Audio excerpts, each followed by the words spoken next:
fut un temps, Christian Clavier possédait une villa en Corse, un bien situé à Porto Vecchio.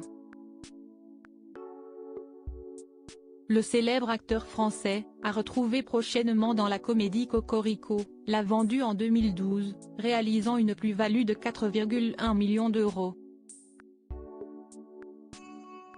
Point de départ de sa guerre judiciaire contre le fisc français. Christian Clavier a coulé des jours heureux en Corse, enfin pas toujours heureux. Propriétaire d'une villa située dans la magnifique région de Porto Vecchio et plus précisément dans le lotissement privé Punta d'Oro, le célèbre acteur de 71 ans s'est parfois frotté aux nationalistes corses qui ne voyaient pas d'un très bon œil l'installation de la star des visiteurs. Et qu'est ce qu'on a fait au bon Dieu sur leur île. La villa corse de Christian Clavier, symbole de la lutte nationaliste. En août 2008, Christian Clavier a connu quelques désagréments lorsque des nationalistes ont débarqué subitement dans son jardin. Mais cela ne s'était pas arrêté là. Quelques semaines plus tard, l'acteur avait reçu une lettre de menace. Pendant des mois, la villa et ses abords avaient été surveillés par des gendarmes, qui continuaient toujours à y effectuer des rondes régulières. En novembre de la même année, 10 nationalistes corses ont été condamnés à 500 € d'amende par le tribunal correctionnel d'Ajaccio pour avoir occupé le jardin de la villa de Christian Clavier alors que le parquet avait requis 2 000 € d'amende contre les militants, qui encouraient 1 an de prison et 15 000 € d'amende pour violation de domicile.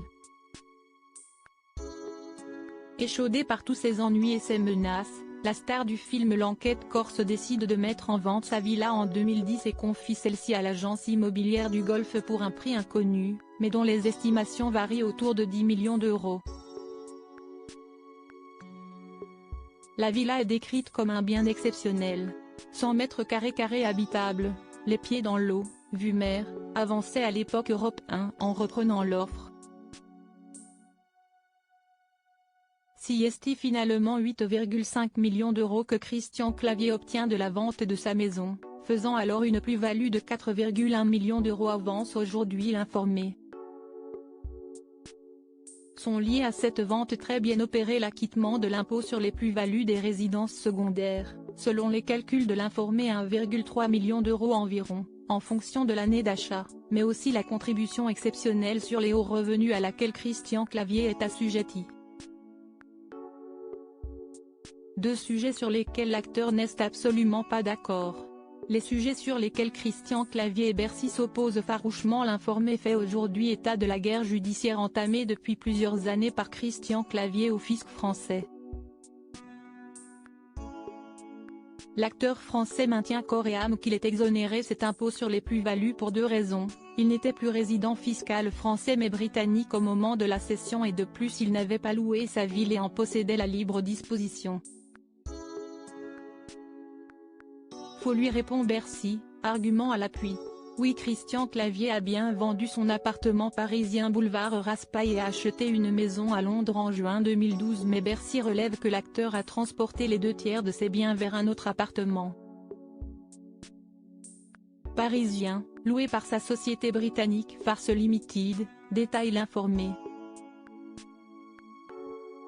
Et c'est alors que Bercy se concentre sur cet appartement parisien et découvre de nombreuses factures qui semblent montrer que Christian Clavier y passait énormément de temps. De plus, la star des visiteurs aurait effectué de multiples achats en Corse, ce qui prouverait alors qu'il ne résidait pas en Angleterre autant qu'il l'affirmait. Dernier point, Christian Clavier a loué sa villa contrairement à ses déclarations, 15 jours via l'agence Sotheby's, pour un montant de 45 000 € de loyer. Autant d'éléments qui ont poussé Bercy à infliger un redresse fiscal au mari d'Isabel de Araújo en 2014.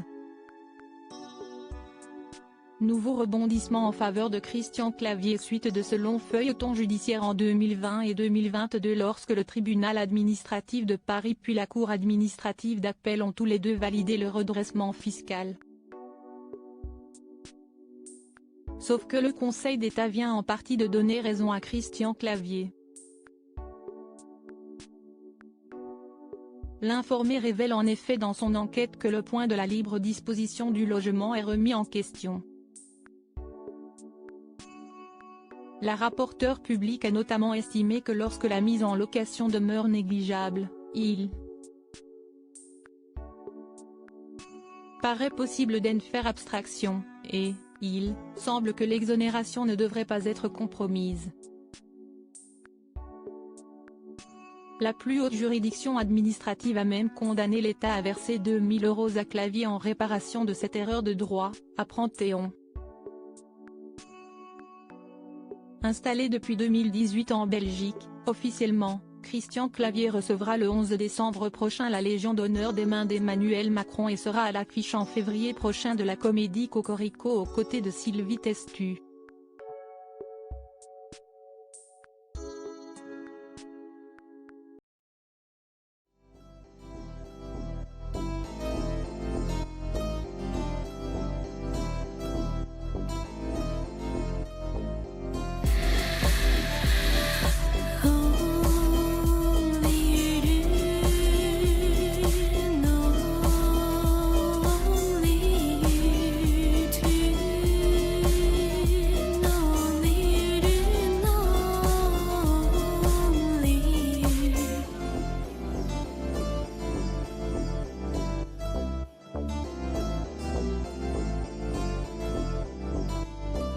To